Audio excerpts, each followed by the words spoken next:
All right, so in today's video, Steph and I are going to talk about negotiation, something that I am massively passionate about. We run a Facebook group called the UK Property Advice Community. There's about 15,000 members in there. Go and join the group. It's a great place to get impartial advice from lots of different estate agents, property experts, but more importantly, people, peer-to-peer advice, all that kind of stuff. But Steph said to me, I want to talk about negotiation on here because I keep seeing a lot of people put posts in the group around negotiation and questions they're asking the group about negotiating with estate agents.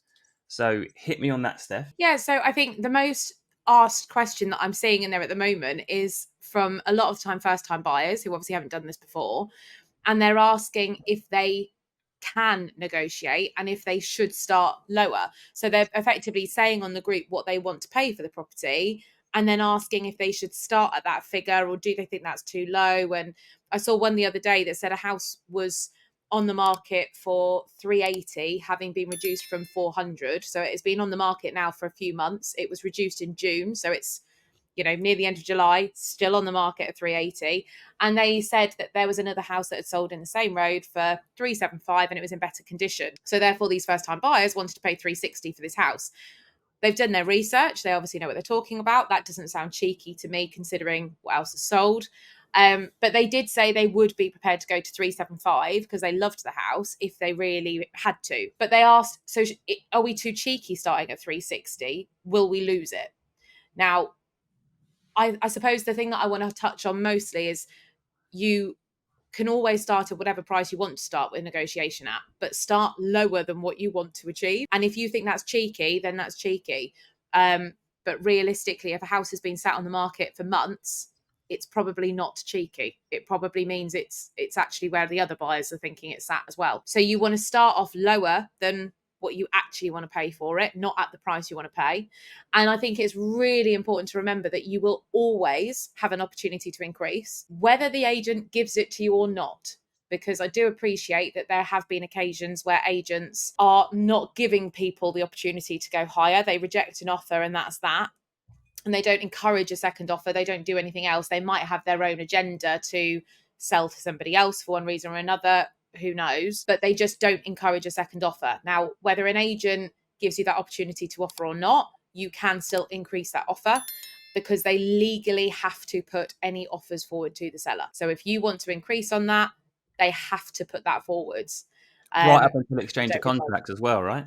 Yeah, right up until the very end. Now, obviously, in most cases, don't go in trying to offer towards the end of the process or, when it's under offer, because that is, I would personally say, quite unethical because you're really, damaging someone else in that process because they are spending money by that point. And most sellers are going to be against that anyway. They're not going to like it if someone does that.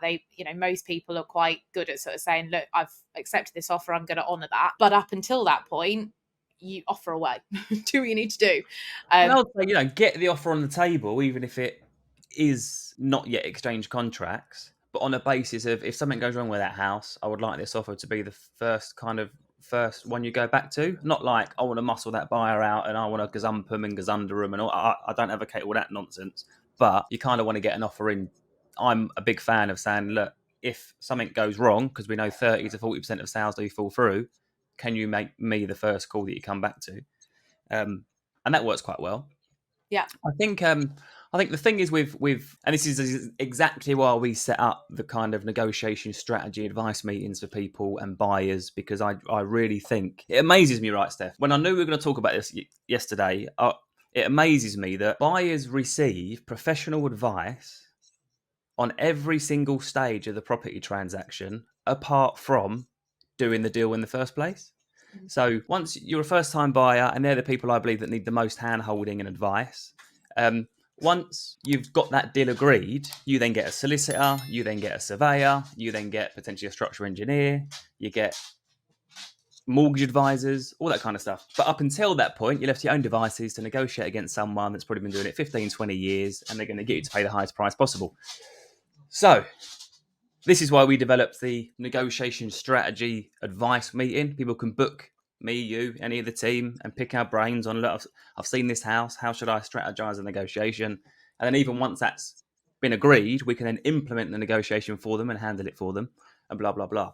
But I think the crux of it is my advice to everybody when they say to me, "What should I offer for this house?" Because I see these people comment, and it does my head in when they say, "Always start at 10% under asking price." Drives me mad, because what you don't take into account in them situations is that the seller might have already priced their house 10% under market value to get a quick sale.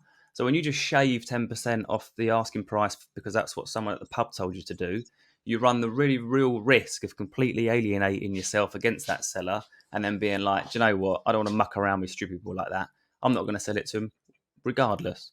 And that Yeah. happens quite a lot. I guess emotions and personality get in the way. That example you gave was a great one because done the research, great.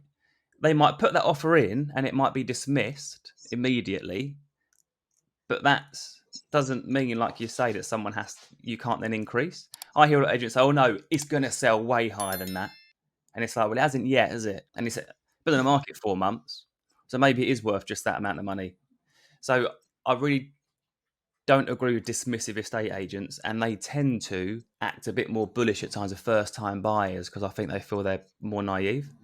So strategize, play your own game. Negotiation, whatever way you look at it, whether it's with the agent or the seller, is a game of chess. Don't show your hand. It's also a game of poker. And decide what you are happy and able and prepared to pay and work around that. Stick to your negotiation plan. Otherwise, you're going to be part of the other person's one. And that's to get you to pay the highest price possible. Well, as buyers, you do have to be aware, like you say, of the fact that sellers will potentially, that there's three options from a seller's point of view. They will either price it to sell, which is priced quite low, Yeah. price it realistically and probably correctly, or they'll way overprice it. And you do get instances where you look at a property and think, what are they thinking? Like, it's never going to get that.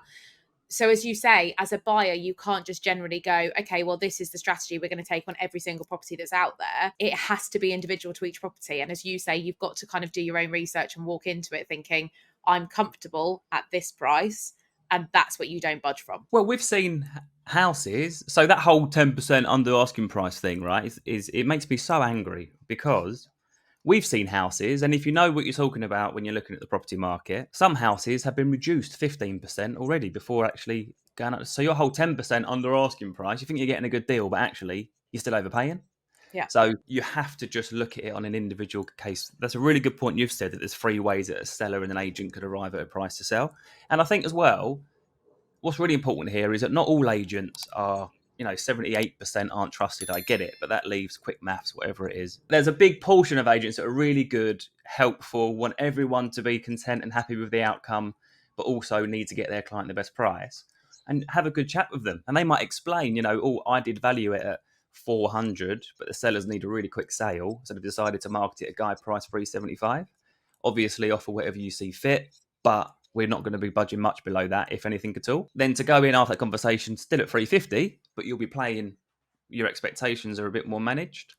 I saw a post in the group that got loads of comments, and it was literally that the agent, I was reading it thinking, I'm really sorry that you've had to experience an estate agent like that, because that just sounds horrific, and exactly why we're sitting here on a hot summer's day at 10 o'clock on a Friday doing these kind of videos. So anyway, I can waffle at times, but that was really good advice, I think, from Steph. And so watch it back. And 3 takeaways from that whole bit, Steph, that whole video, do you think? Okay, so I would say work out what price you want to pay for a property before you negotiate.